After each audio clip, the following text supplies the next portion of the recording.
Donald Trump is the richest president in U.S. history, but as he gears up for a re-election campaign, the real estate magnate could end up facing off against someone even wealthier.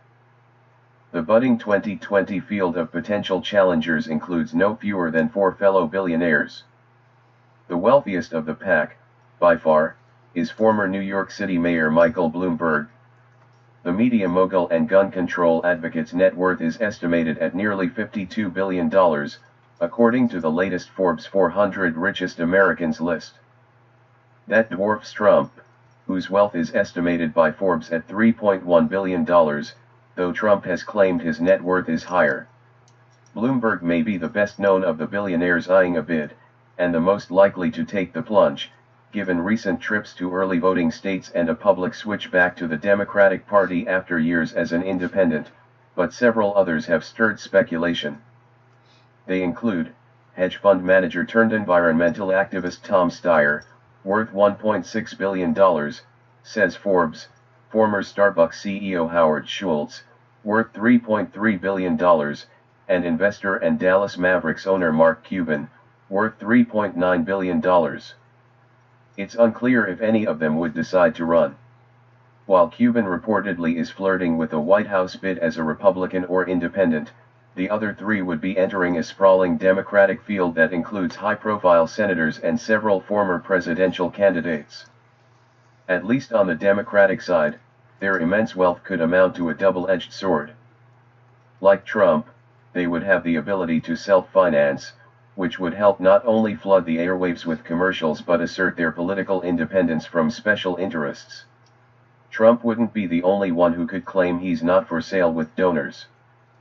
What it can do is keep you in the race a lot longer than somebody who's not able to raise money, and it obviously allows you to get your message out, whatever that is, said Adrian Elrod, a Democratic strategist who served as senior aide on Hillary Clinton's 2016 presidential campaign. At the same time, their wealth could become a liability, as they seek the nomination in a party where all the energy is with the progressive wing.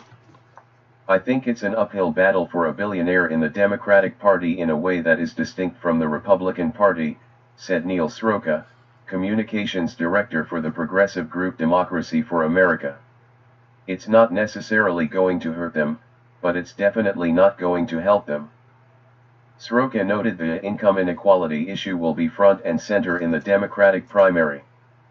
It's not as if it's a cross to bear, but it's something that they're going to have to talk about and be forthright with throughout the primary process, he said.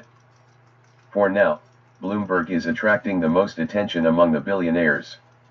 He took a highly visible swipe at the president over the weekend, with a blistering column for his media company decrying Trump's recklessly emotional and senselessly chaotic approach to the job.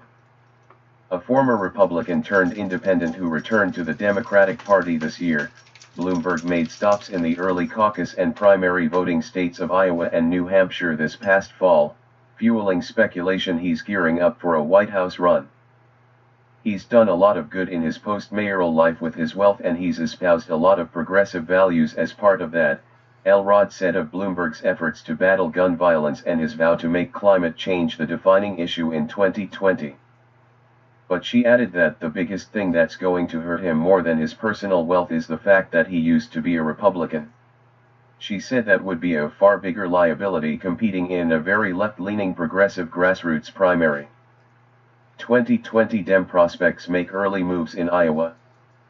Steyer, meanwhile, has attracted attention, spending millions on a campaign to impeach the president. The former hedge fund manager, who said he'll decide on a White House run early in the new year, kicked off a town hall tour this month in South Carolina, the first southern state to vote in the primary and caucus calendar. That tour will also bring him to New Hampshire, Iowa, and Nevada, other early voting states. Steyer has also built up a vast email distribution list through his Need to Impeach drive and Next Gen America, the grassroots advocacy organization he created 5 years ago. When you think of Tom Steyer, the first thing Democratic voters think of is he's for impeachment, which is not a bad thing, because he's able to get his message out and break through, Elrod said. But she questioned whether the impeachment push would actually translate to primary votes. Schultz, who suffers from a lack of name recognition compared with some of the other uber-wealthy potential candidates, has hired a major public relations team and is expected to crisscross the country early in 2019 as he promotes a new book. For any of these businessmen who enter politics, strategists say the message will matter more than the money. You can bring a lot of big money in, but we just saw in some of our recent elections here that doesn't mean at the end of the day that you're going to be the one with your name on the ballot, Zandra Rice Hawkins, executive director of the New Hampshire-based progressive group Granite State Progress, said. Ultimately, a hurdle for these candidates may be whether any of them can represent change in a party torn between the old and new guard, after rallying behind Clinton in 2016 only to see the establishment choice narrowly lose to Trump. I don't know that the Democrats are necessarily interested in a candidate like the Billionaires rather than somebody who is younger or who speaks to questions of diversity or who is going to run a much more unabashedly liberal or progressive campaign, St. Anselm College politics professor Christopher Galdieri said.